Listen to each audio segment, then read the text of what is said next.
Welcome to the fifth video in our virtual Grand Round series here at Teachers College, Columbia University. In this video we focus on our stress and coping framework. We find it helpful to use a stress and coping framework. And, this stress and coping framework is combined with our prior discussion of the A, B, C's. We can learn to cope with stress by focusing on our A, B, C's, and, in particular, those A, B, C's that are either adaptive or maladaptive responses to stress. Encountering diversity or interacting with people who are different from us can actually be stressful. So, it matters how we respond to that stress. Our responses to stress can be adaptive or maladaptive. Our responses to stress can be adaptive, or appropriate to the situation, meaning they work for us now and in the long run.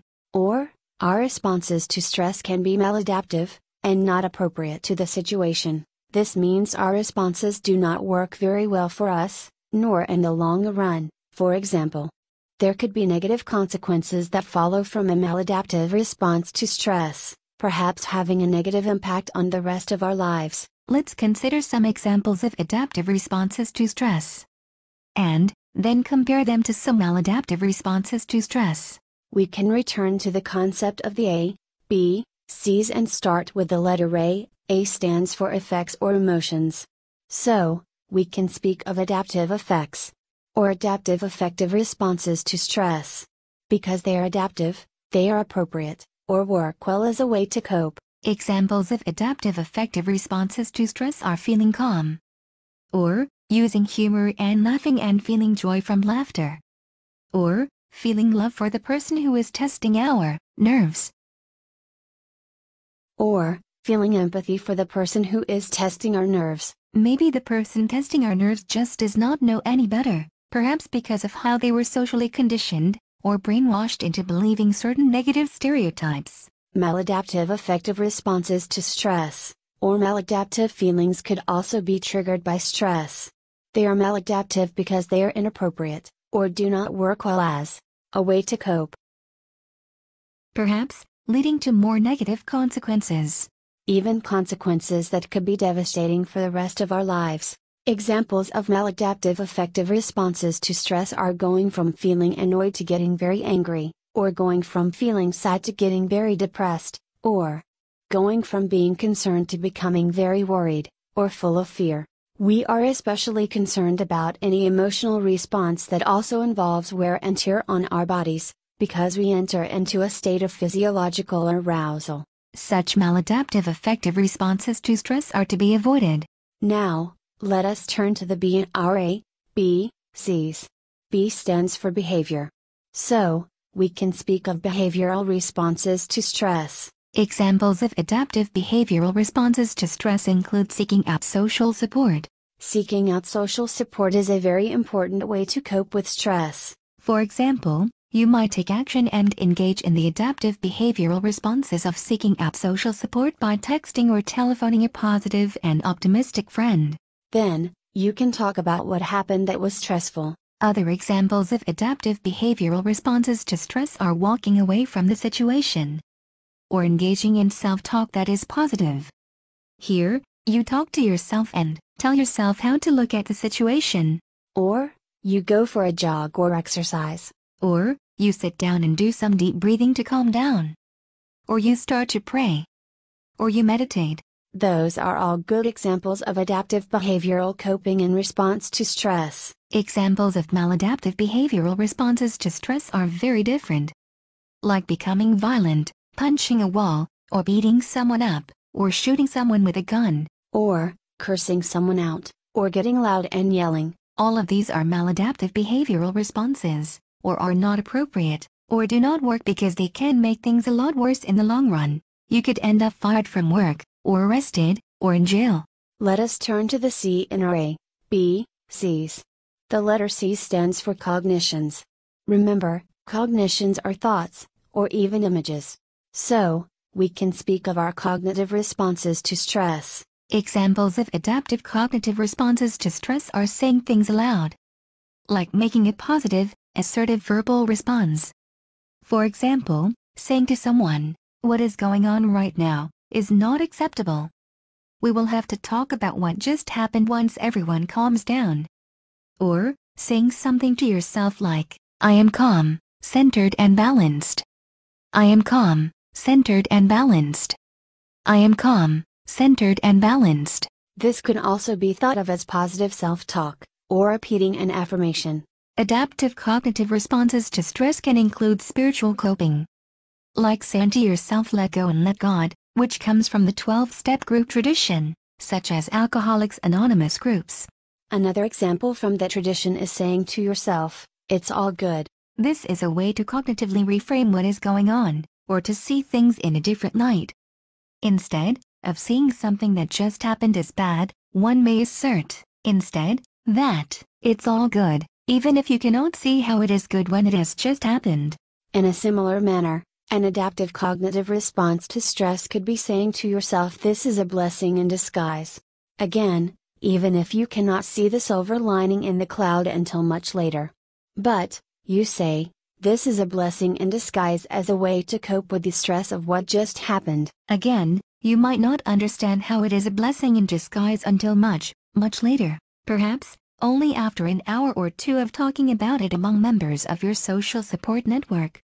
Someone may finally say something to you that helps you to really see how what happened was truly a blessing in disguise. Again, you might not understand how it is a blessing in disguise until much, much later. For example, a friend might say to you, it is always better to know what your enemies are thinking. Or, now, you know that person is not your true friend. It is better to know than to figure it out down the road, after you shared with them all of your personal secrets. Then, you finally agree, yes, that incident was a blessing in disguise. Other examples of adaptive cognitive responses to stress would be seeing the glass as half full, or being optimistic and positive. Or, saying to yourself, this experience will make me stronger and wiser. Or, I will grow from surviving this.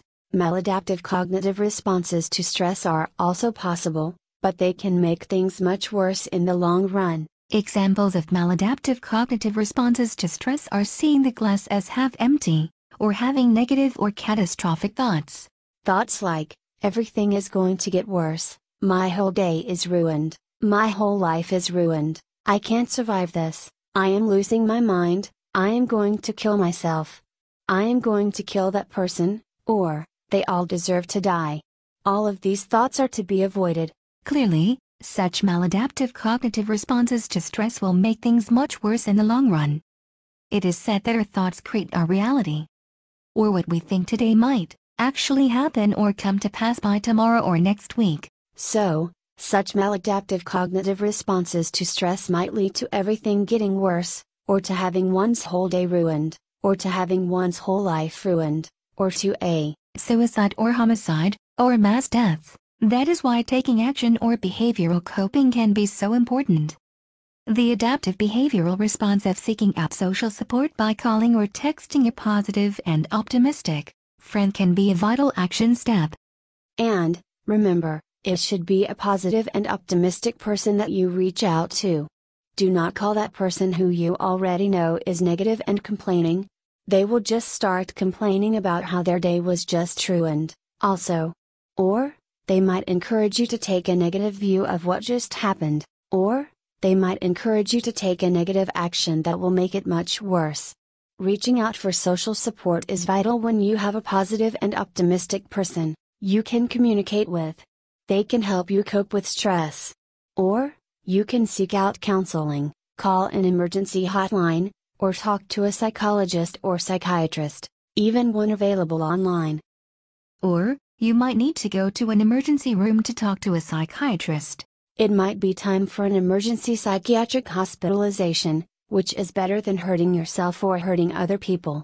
Sometimes in the middle of a stressful event there is no one there to provide social support. Maybe everyone is attacking you, or complaining about you, or bullying you. In those kinds of stressful situations, sometimes all you can do is breathe. Just focus on your breath and start to breathe deeply, in and out, in and out. That can help you to stay calm. Or, just start to repeat silently to yourself over and over again, I am calm, centered and balanced. I am calm, centered and balanced. Sometimes the bathroom becomes a sacred meditation chamber.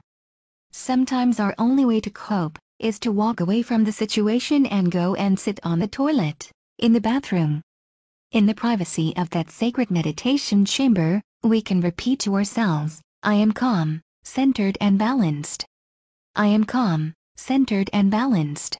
We can close our eyes while we repeat those words over and over again. Then, we can add a visualization to our self-talk, or affirmation, I am calm, centered and balanced.